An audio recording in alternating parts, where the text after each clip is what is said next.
രാഹുൽ ഗാന്ധിയെ പ്രതിപക്ഷ നേതാവായി തെരഞ്ഞെടുത്തു. ഇന്ത്യ സഖ്യ യോഗത്തിലാണ് തീരുമാനം. വിവരങ്ങൾ സിബി നൽകും. സിബി, രാഹുൽ ഗാന്ധി പ്രതിപക്ഷ നേതാവായി തെരഞ്ഞെടുക്കപ്പെട്ടിരിക്കുന്നു. ഇന്ത്യ സഖ്യ യോഗത്തിൽ തീരുമാനം വന്നിരിക്കുന്നു. എന്താണ് വിശദാംശങ്ങൾ? വിനു, ഇന്ന് രാത്രി ചേർന്ന ഇന്ത്യ സഖ്യ യോഗത്തിലാണ് രാഹുൽ ഗാന്ധിയെ പ്രതിപക്ഷ നേതാവായി തെരഞ്ഞെടുത്തത്. നേരത്തെ കോൺഗ്രസിന്റെ പ്രവർത്തക സമിതി യോഗത്തിലും രാഹുൽ ഗാന്ധിയെ പ്രതിപക്ഷ നേതാവ് ആകണമെന്നൊരു ആവശ്യം ഉന്നയിച്ചിരുന്നു. ഇന്നിപ്പോൾ പാർലമെന്ററി പാർട്ടി നേതാവായ സോണിയാഗാന്ധി രാഹുൽ ഗാന്ധി പ്രതിപക്ഷ നേതാവായി തെരഞ്ഞെടുത്തതായി പ്രോട്ടം സ്പീക്കർ ഭർത്തൃഹരി മക്തൂബിയെ രേഖാമൂലം അറിയിക്കുകയും ചെയ്തു. എന്തായാലും രാഹുൽ ഗാന്ധിയാണ് ഇനിയിപ്പോൾ ഈ വരുന്ന 5 വർഷക്കാലം ലോക്സഭയിൽ പ്രതിപക്ഷ നേതാവായി മാറുക.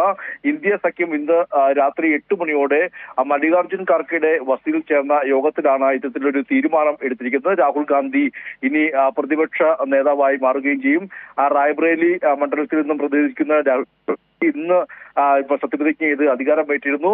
ഭരണഘടനയുടെ ചെറിയ പതിപ്പ് ഉയർത്തിപ്പിടിച്ചുകൊണ്ടായിരുന്നു രാഹുൽ ഗാന്ധി ഇന്ന് സത്യപ്രതിജ്ഞ ചെയ്ത്. എന്തായാലും രാഹുൽ ഗാന്ധിയെ ഇപ്പോൾ പ്രതിപക്ഷ നേതാവായി തെരഞ്ഞെടുത്തിരിക്കുകയാണ്. ബിനു.